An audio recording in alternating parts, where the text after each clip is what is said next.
Hey, this is Kade Brewster, and I'm back with another YouTube video.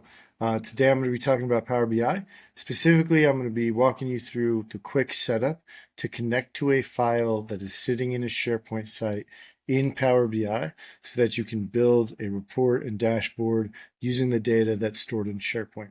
This is pretty handy if you need to have an Excel spreadsheet that people can update, and then you want it to automatically refresh with the information from SharePoint. So I'm going to walk you through that process. So starting, I'm going to share my screen. Now I'm going to go to Get Data, and then I'm going to hit More.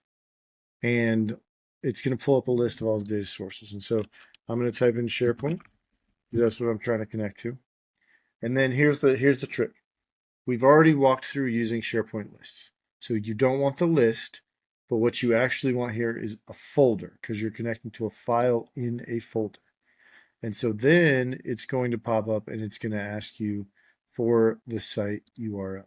So what we're going to do is we're going to copy this. Now, it's important to note that in Power BI, it wants the root URL. See, it gives you this little error message if you put in the full URL. So what we're going to do is we're going to go back down here and we're going to cut it off right at the parent folder right there. So we're in the sales and marketing folder. That's where we keep a lot of stuff, including dummy data sets that we use with prospective customers. So now I'm good. I'm going to hit OK. So what it is going to load into Power BI for you is information. Now, this is important. The credentials that you're going to use are going to be your Office 365 credentials. So SharePoint, Power BI, both Office 365 stuff. If you're signed in, then you're going to be good. And it's going to bring up this.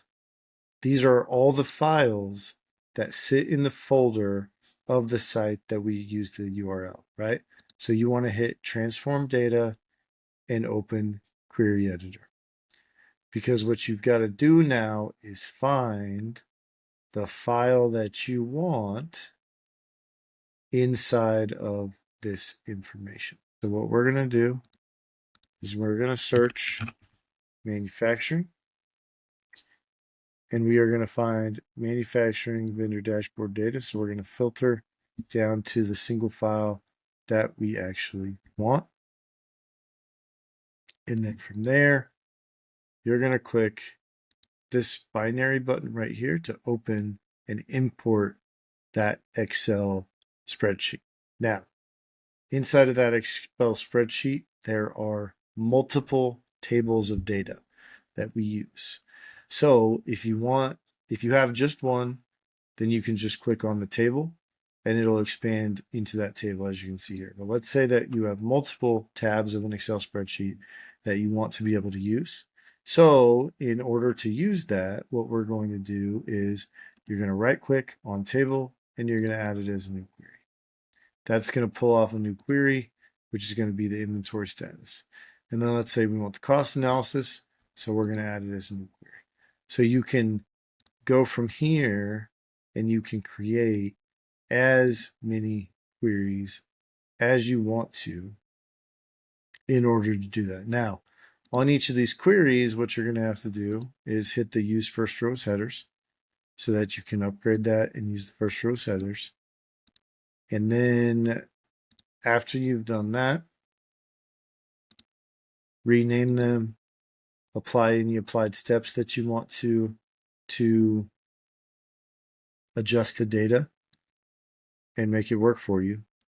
But now, like once you've gone through this process, it becomes just like a normal Power BI dashboard from a different data set. And what you're able to do is to become your data source. Now, you can use this because it allows people to go edit the source Excel file, and you'll be able to automatically refresh the dashboard even when the underlying Excel gets updated. So once you're done, hit close and apply.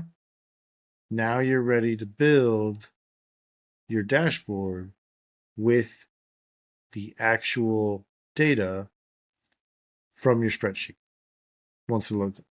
So we'll come back with another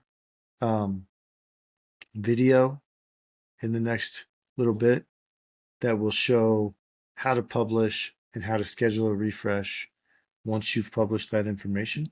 But for starters, if you want to be able, you can see we got our data over here now. If you want to be able to connect to SharePoint inside of Power BI, this is how you do that. So more to come. We'll be back with another video that explains how you can publish to Power BI once you've built a dashboard with SharePoint data and schedule the refresh. Thank you.